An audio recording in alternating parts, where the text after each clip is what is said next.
Hey guys on YouTube, Robbie coming to you guys with another retro deck profile. This one is still Edison format, and it is actually, I think, if not card to card, very close to card on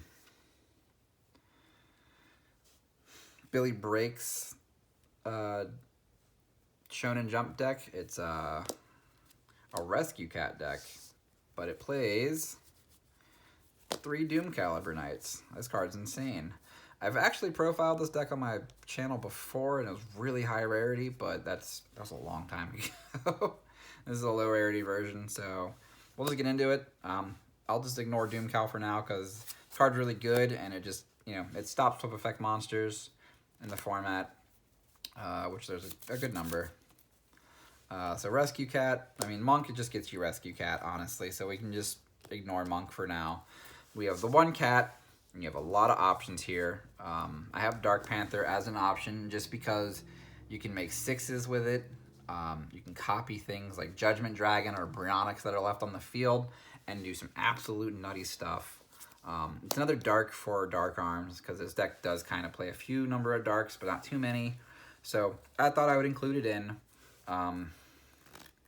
Just a fan of this card, and honestly, like, Cat can do a lot of stuff. Can still OTK your opponents really hard. Alright, next we play a small engine that is 2 Gravekeeper Spy and 1 Descendant. This is like the first deck, I think, of the number of videos that I'm showing you guys that plays this engine. This engine was just really good because 2000 Butt was really strong. Popping a card with him was really good. Arcanite Magician was still really good. So overall, this was really just a strong mini engine you could play. Next, we have 2 Cyber Dragons. This card just dominates the format still. Such a good card, honestly. Yeah. And then 1 Caius. For Spies being such a big wall, you can get a Spy to tribute for this. You have Cyber Dragon to tribute for this. You have Brain Control to tribute for this. Caius is just a really good card, and it's almost in every deck this format, I think. 1, 2, 3 decks. Yeah, 3 decks that I can think of that it's not in, honestly. So that's a fair number of decks. Yeah. And then you have Gores. This is, I think, the first deck of many that I've shown with Gores in the deck.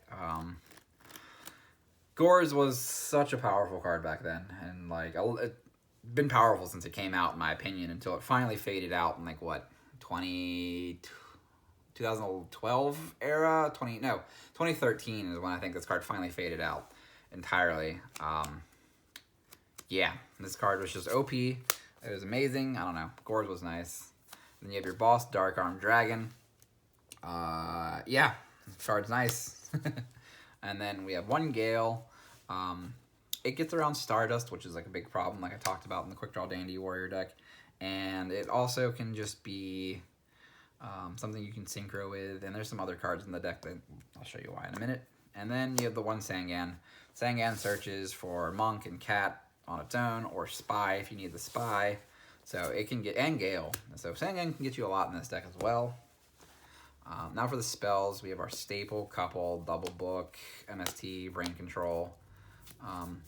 But with the Gale and Brain Control, we also play Mind Control. So if you like randomly took a Blackwing monster from your opponent to stop them from using Icarus on you, then you can special the Gale. It's a free synchro. It's pretty nice, honestly. And this deck needs extra spells for the Monk. Double Avarice, just for recyclability, putting Cat and Cat targets back so you can redo it again. 1 Allure, deck does play a fair number of darks, so you can actually use it. And then my body is a shield, just to stop torrential or bottomless trap holes on your plays. It's a good spell overall.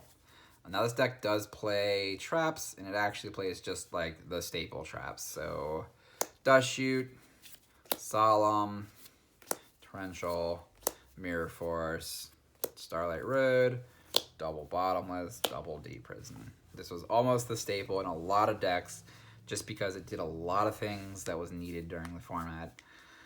Between Summon Disruption, Battle Negation, Complete Negation, Protection, and knowledge. Now the extra deck. This extra deck is a little weird. It's got a lot of freedom in it. So we'll start with the freedom, and that is again Gizaris and Chimera Tech.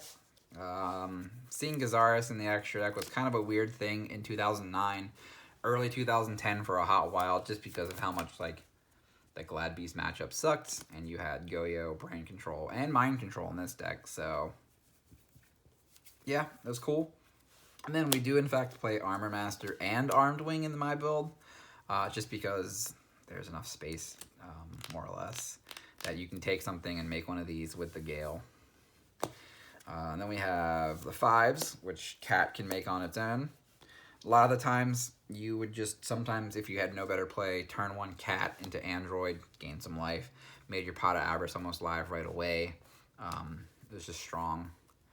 You can make these two as well off a Cat alone, but sitting behind one of them with no reason is just not the greatest.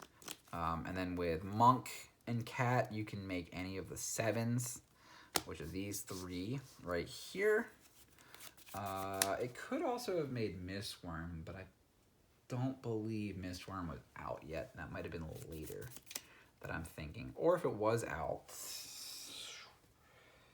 Oh, that came out Hidden Arsenal 1. Yeah, you could have played Mistworm in here as opposed to like the Armed Wing or Armor Master. Probably actually should just be in here. Whatever. And then you had some 8s that you could make with the deck. It was a little harder to do. It was like normal summon Armed Wing or Arabellum and have Cyber Dragon already on the field, or like one of the other 2 5s. Follow-up turn after you do Cat turn 1. This is obviously for Starlight Road as well. Yeah.